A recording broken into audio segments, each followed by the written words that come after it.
I grew up in a house of disappearing children. I want you to know this.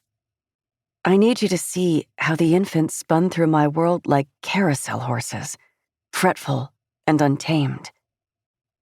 For 13 days, they would squall in their cradles and coo in my mother's arms. And on the 14th day, the caseworker would click through the front door on her scuffed black pumps, sling the baby across the padded shoulder of her blazer, and crunch back down the crushed shell driveway to her car. My mother and I would watch from behind the screened windows of the porch, the sea breeze ribboning through our limp hair, our elbows hoisted in a paltry imitation of a wave. The gulls pinwheeled overhead, and I imagined that I heard in their high-pitched, anguished cries an echo of the emotions that I did not yet have the words to express. The next month, a new infant would be swaddled and delivered to our door, and the carousel would careen around again. I've tried to remember how this situation was first explained to me. Was it my sister who described the sterile hallways of a distant hospital, the nurses scuttling around a woman who was writhing on a white bed, straining to bring a baby into that fluorescent-lit room? While I didn't know what it meant to be in labor, somehow I came to understand that the infants who flitted through our lives possessed not one mother, but two. In addition to the woman on the white bed, there was another shadow figure, lingering somewhere nearby, waiting to spirit that child away. It would be a long time before I learned about adoption laws, the transferal of parental rights, and the revocation of consent.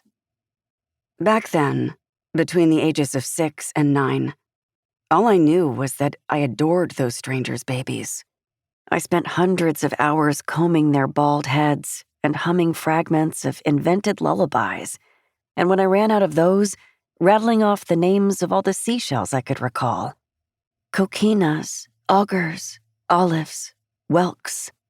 I celebrated whenever a new infant arrived, and I sobbed each time one of them left us.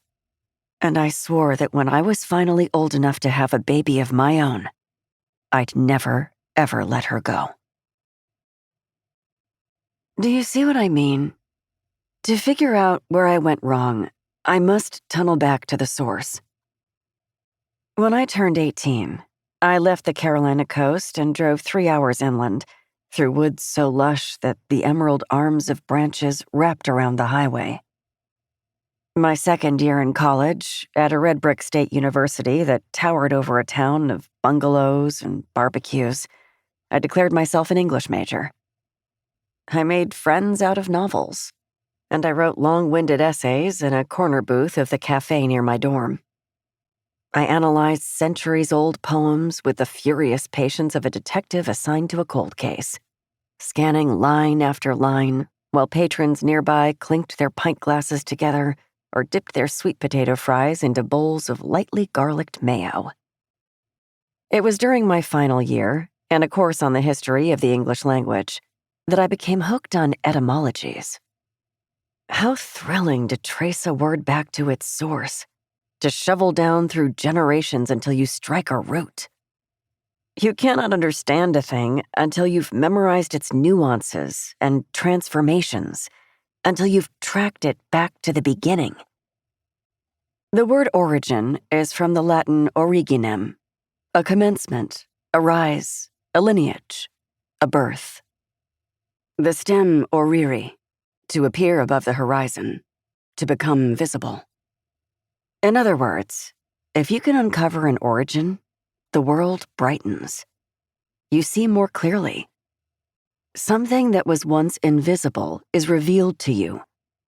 And as you drift through the corridor after class, the colored flyers fluttering on their pushpins as you pass, your head feels so heavy with knowledge and significance that your neck strains beneath its weight. You see now why it is so important to understand about the babies. I want you to ache with my yearning for them.